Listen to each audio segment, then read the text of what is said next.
I am your favorite host, El Matador, El Pibe de Oro, Cosa Nosa. And I'm very happy this wonderful evening. It's around 6, what's the time? 6:44. It's 6:44 in Kenya. I don't know where you come from, but I know that we are living in different time zones. So, where if you are new to this channel, I want to welcome you in this channel, and I'm very happy to host you. As what I wanted to teach these few minutes before the nightcap. Let me call it the nightcap, or before the happy hour. Let me call it just in British English they call it cup of tea. You want some cup of tea?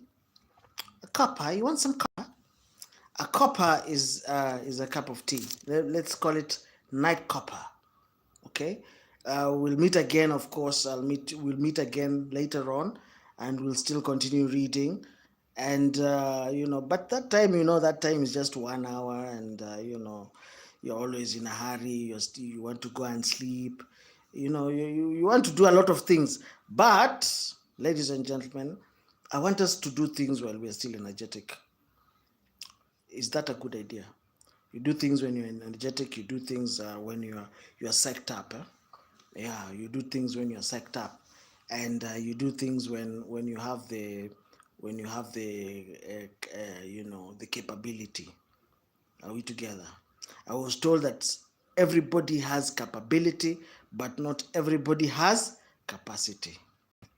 Yeah, capability, is one thing. Capacity is another thing. Are we together? And I want you to read in between the lines and try to decipher what I want to say. So I was talking about two words: being obnoxious and being presumptuous. Are we together? This man here, the story of Shimei, is a man who was presumptuous and obnoxious at the same time to Solomon and to his father David.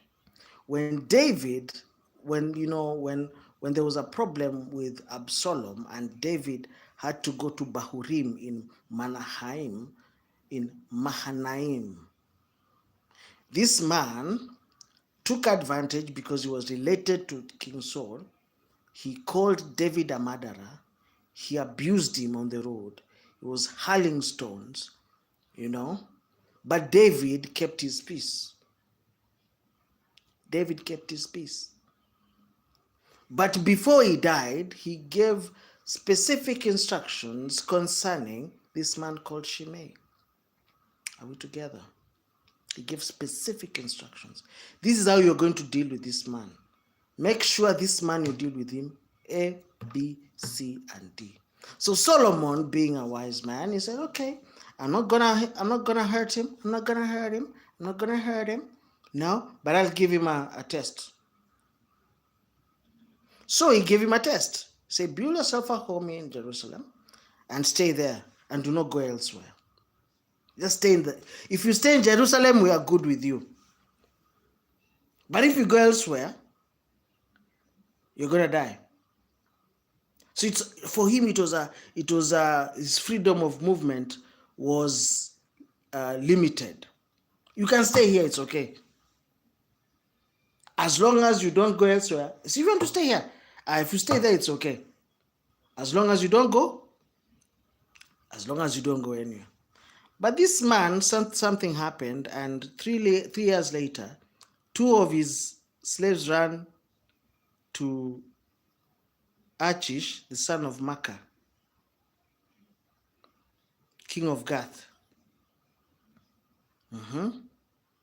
And Shimei was told, your slaves are in Gath. At this, he saddled his donkey and at Gath in search of his slaves. So Shimei went away and brought the slaves back to Gath. So he went to search for them. Are we together? And brought them back. So when Solomon was told that Shimei had gone from Jerusalem to Gath and had returned, Then Solomon summoned him and told him, "Did you swear by the Lord and warn you?" You can imagine. It seems that also there's some wisdom there. You see, I think there was a person who was employed to just watch Shimei and how he was moving. Because how did Solomon know that Shimei was not in town? And also when Shimei left, because he was an obnoxious man and he was also presumptuous, he was being presumptuous, he thought nobody would know. But since Solomon was a very wise man, I think he had a mechanism to know what this man was doing. So when he returned, he thought he would just go away scot free because he was used to going scot free. When he returned, he found something waiting for him, and Benaiah. Then Solomon gave the order to Benaiah, the son of Jehoiada, and he went out and struck Shimei down, and he died. Are we together? So we are starting from chapter 3. Now Solomon asks God for wisdom. Solomon made an alliance with Pharaoh, the king of Egypt, and married his daughter. And I think his daughter was called Petura, for those who don't know, because that name is not in the Bible. But I did my research. His name was Petira. Okay? He brought her to the city of David until he finished building his palace and the temple of the Lord and the wall around Jerusalem. The people, however, were still sacrificing at the high places because a temple had not been built for the name of the Lord. Solomon showed his love for the Lord by walking according to the instructions given him by his father David, except that he offered sacrifices and burned incense on the high places. The king went to Gibeon to offer sacrifices, for that was the most important high place. And Solomon offered 1,000 burnt offerings at that altar. 1,000 cows. Wow.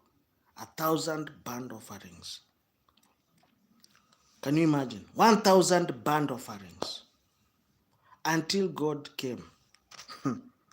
At Gibeon, the Lord appeared to Solomon during the night in a dream. You know, you can do something until God comes.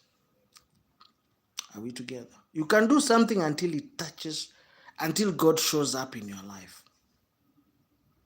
You can do something until God shows up. And God said, ask for whatever you want and I will give you. Ask for anything you want. Anything you want. That was a blank check. He never asked for $1 million. You know, it's like if God comes today and asks you, ask me what you want. Some will say, oh God, I want a house in Oyster Bay, Dar es Salaam, and another house in Nyali, in Mombasa, and another house in Karen, and another house in Milimani, Kisumu, and another one in Rabat in Morocco. Very funny things. God also, I want a private jet. You'll say all sorts of things. You know, if God comes to you tonight, oh, I want God, I want $1 billion, please in cash, probably. Oh God, I want I want something nice. You know, I want a Mercedes Maybach that is worth around a Mercedes Maybach is around $200,000, around $250,000. Oh God, you see that question? God came. We are reading from First Kings chapter 3, where God asks Solomon, "Tell me what you want. Ask me what you want right now." You know, and Solomon, and let's stop there first. Ask me what you want. Oh, that's a very good question. I know so many people would want God to show up in their life and ask, "Oh God, I want this. Most people will ask for material things. Most people will ask for money. Oh God, I want money and everything to do with it. I want riches. I want nini nini nini. But let's read to find what Solomon asked God. Then Solomon answered, "You have shown great kindness to your servant, my father David, because he was faithful to you and righteous and upright in your heart. You have continued this great kindness to him and have given him a son to sit on his throne this very day. Now, Lord my God, you have made your servant king in place of my father David. But I'm only a little child and do not know how to carry out my duties. Your servant is here among the people. Who you have chosen a great number, too numerous to count on number.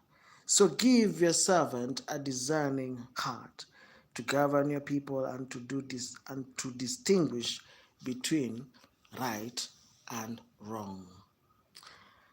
Uh, what what Solomon asked specifically was to have a discerning heart to govern people and to distinguish between good and evil. The Lord was pleased that Solomon had asked for this. So God said to him, "Since you have not asked for this and not for long life or wealth for yourself, nor you have asked for the death of your enemies, uh, but for discernment in administrating justice, I will do what you have asked. I will give you a wise and discerning heart so that there will never be anyone like you, nor will there ever be." Are we together? Yani, moreover, I will give you what you have not asked for, both wealth and honor, so that in your lifetime you will have no equal. Aye. In your lifetime. That is so great.